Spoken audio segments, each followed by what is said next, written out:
চলতি বছরের এসএসসি ও সমমান পরীক্ষার ফল ১৫ই জুলাইয়ের মধ্যে প্রকাশিত হতে পারে।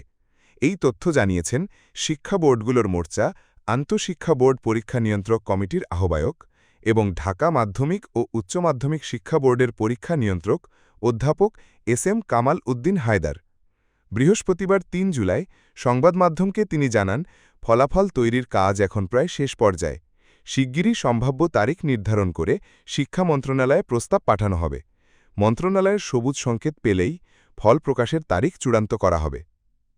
তিনি বলেন, মাদ্রাসা বোর্ডের শেষ পরীক্ষা হয়েছে ১৫ মে।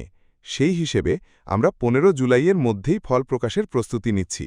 সবকিছু ঠিকঠাক থাকলে ওই সময়ের মধ্যেই ফল প্রকাশ সম্ভব হবে। প্রতি বছরের মতো এবারও লিখিত পরীক্ষার পর ৬০ দিনের মধ্যে ফল প্রকাশের লক্ষ্যেই কাজ চলছে। এবার এসএসসি পরীক্ষায় ৯টি সাধারণ শিক্ষা বোর্ডের অধীনে অংশ নিয়েছে মোট ১৪,৯০,১৪২ জন শিক্ষার্থী।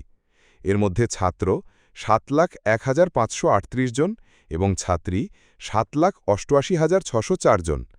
পরীক্ষা নেওয়া হয়েছে ২,২৯১টি কেন্দ্রে, অংশ নিয়েছে ১৮,০৮৪টি শিক্ষা প্রতিষ্ঠানের শিক্ষার্থীরা।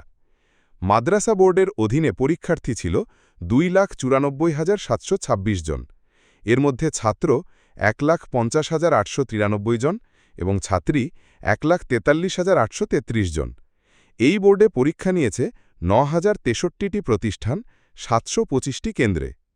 কারিগরি শিক্ষা বোর্ডের অধীনে অংশ নিয়েছে মোট ১,৪৩,৩১৩ জন শিক্ষার্থী, ছাত্র ১,০৮,৩৮৫ এবং ছাত্রী ৩৪,৯২৮। আপডেট পেতে সাবস্ক্রাইব করুন আমাদের চ্যানেলে এবং লাইক দিন ভিডিওটিতে। কমেন্টে জানান আপনি কোন বোর্ডের অধীনে পরীক্ষা দিয়েছেন।